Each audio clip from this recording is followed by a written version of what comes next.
साल के बाद आप आएंगे तो कितनी सीट लेके आएंगे गुजरात?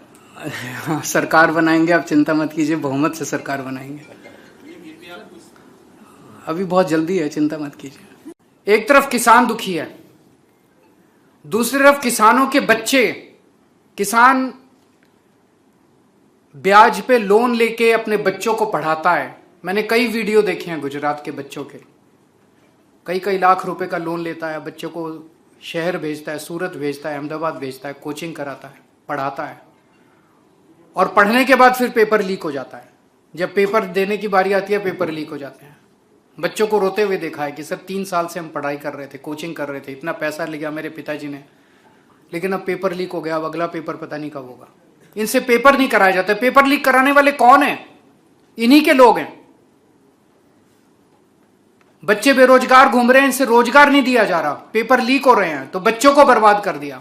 अब वो बच्चे अपनी आवाज ना उठाएं, इसलिए पूरे गुजरात के अंदर ड्रग्स बेची जा रही हैं।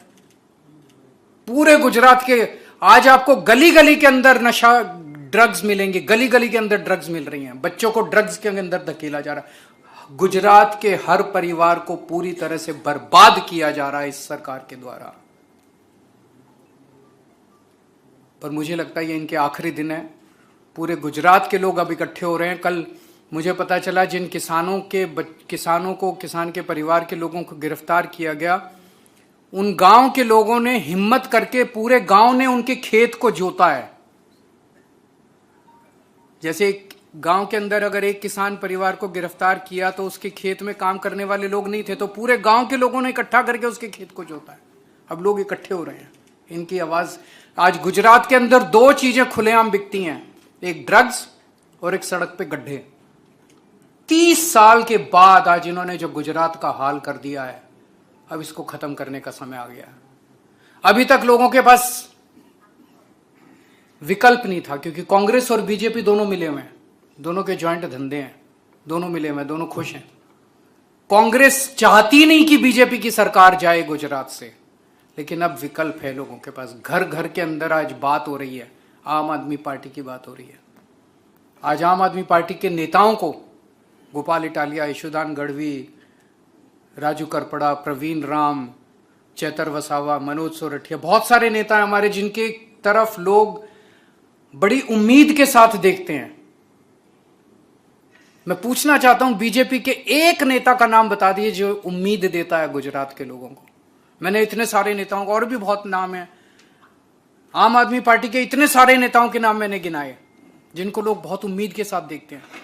ये लोग हमारे जब नेता बोलते हैं तो लोग सुनते हैं। बीजेपी के गुजरात के एक नेता का नाम बता दीजिए गुजरात के अंदर जिसको लोग उम्मीद से देखते हैं कि वो गुजरात को ठीक कर देगा।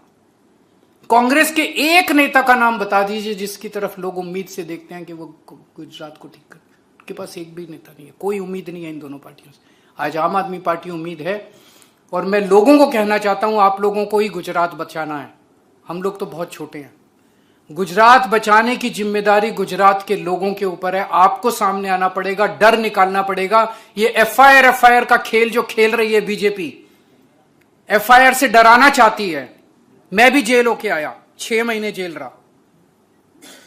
हो सकता है आपको भी जेल में डाल दें, 2 महीने 3 महीने। मैं आपको जिम्मेदारी दे रहा हूं, जिन जिन लोगों पे झूठी एफआईआर करके जेल में डालेंगे, हम लड़ेंगे आपके लिए।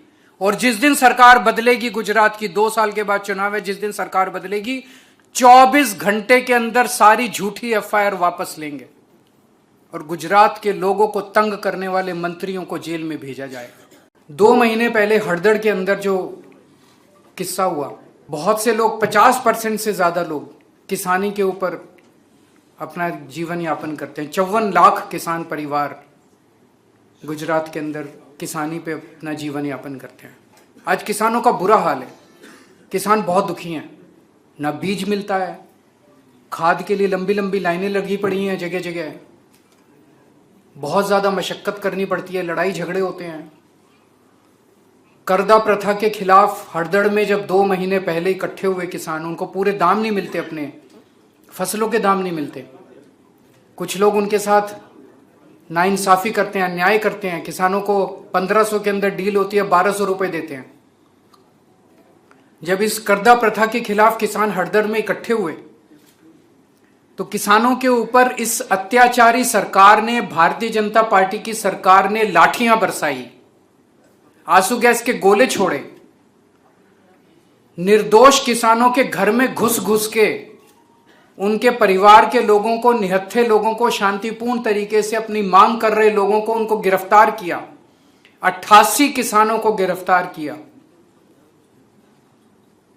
फर्जी मुकदमे किए, फर्जी एफआईआर किए। 2 महीने से वो किसान जेल में हैं। उनमें से 42 की बेल हो गई है, बाकी लोगों की बेल एप्लीकेशन है। और जिस दिन बेल की सुनवाई होती है उस दिन पुलिस वाले नहीं पहुंचते कोर्ट में। तो जानबूझ के, इसका मतलब जानबूझ के आप उनका मनोबल तोड़ना चाहते हो।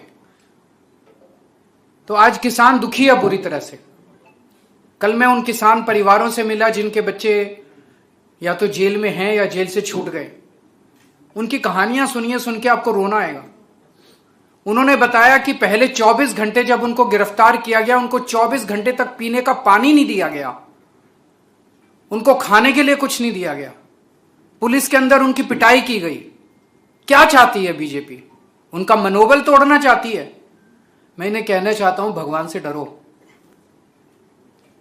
एक दिन रावण को भी बहुत घमंड हुआ था, कंस को भी बहुत घमंड हुआ था, जो अहंकार आज बीजेपी को दिखाई दे रहा है।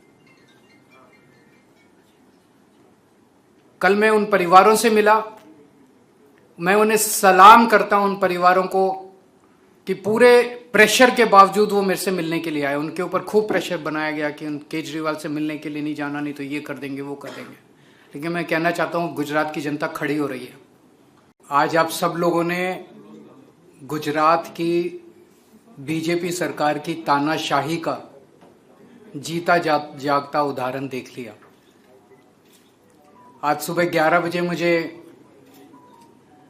गुजरात की राजकोट में जो जेल है, राजकोट की जेल में बंद किसान नेताओं से, किसानों से मिलने के लिए जाना था।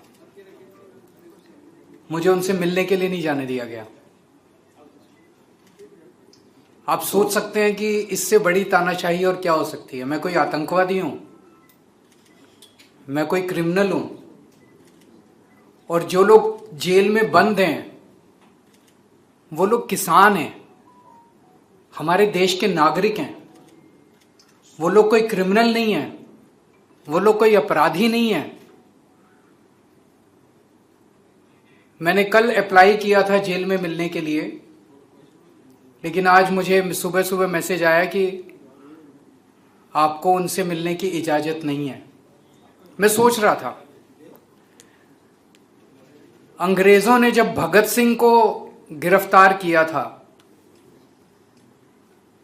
भगत सिंह को भी उसके साथियों से जेल में मिलने की इजाजत मिला करती थी। भगत सिंह को भी, उनके साथियों को भी कभी भगत सिंह से मिलने से रोका नहीं गया। क्या इसी के लिए हमारे स्वतंत्रता सेनानियों ने लड़ाई लड़ी थी आजादी की, कि एक दिन ऐसी सरकार आएगी जो कि अंग्रेजों से भी ज्यादा बदतर होगी, अंग्रेजों से भी ज्यादा क्रूर होगी, अंग्रेजों से भी ज्यादा अत्याचारी होगी। सर, वंदे मातरम गीत के बारे में बहुत सारी बहस हुई, कल अलग अलग स्टैंड लिया गया। किस तरह से देख रहे हैं कि आप इस मैदान में भी चुनाव है, इसकी वजह से भी क्या? मुझे लगता है कि देश में इस वक्त इतनी ज्यादा समस्याएं हैं, उन समस्याओं के ऊपर चर्चा होनी चाहिए।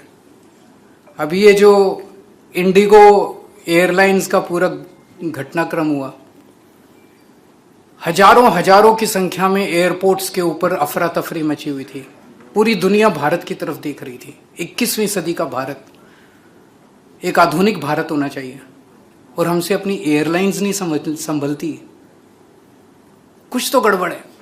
एक कंपनी ने पूरी भारत सरकार को घुटने पे टेक दिया, ऐसा हो सकता है? तो या तो भारत सरकार निकम्मी है, उनको सरकार चलानी नहीं आती है, और या मिली हुई है। मुझे दूसरा ज्यादा नजर आता है, मिली हुई है। ये जो इंक्वायरी बिठा दी, अब एक कमेटी बिठा दी, बेवकूफ बना रहे हैं, आंखों में धूल झोंक रहे हैं। बहुत बड़ा स्कैम है ये, बहुत बड़ा स्कैम है। सर, आपने बताया कि बीजेपी और कांग्रेस एक है गुजरात में, तो आम आदमी पार्टी का स्टैंड क्या है इंडिया ब्लॉक्स के लिए? क्या केंद्र में अभी भी वो इंडिया के हम इंडिया गठबंधन का हिस्सा नहीं है। बीजेपी और कांग्रेस का अलायंस जो है, ये अलायंस मिलके पिछले 30 साल से गुजरात में सरकार चला रहा है। कांग्रेस चाहती ही नहीं है कि गुजरात से बीजेपी जाए, लेकिन अब गुजरात के लोग मिलके, अभी तक गुजरात के अंदर तानाशाही की सरकार, बीजेपी की सरकार चल रही थी, लेकिन अब लोगों की सरकार आएगी, जनता की सरकार बनेगी।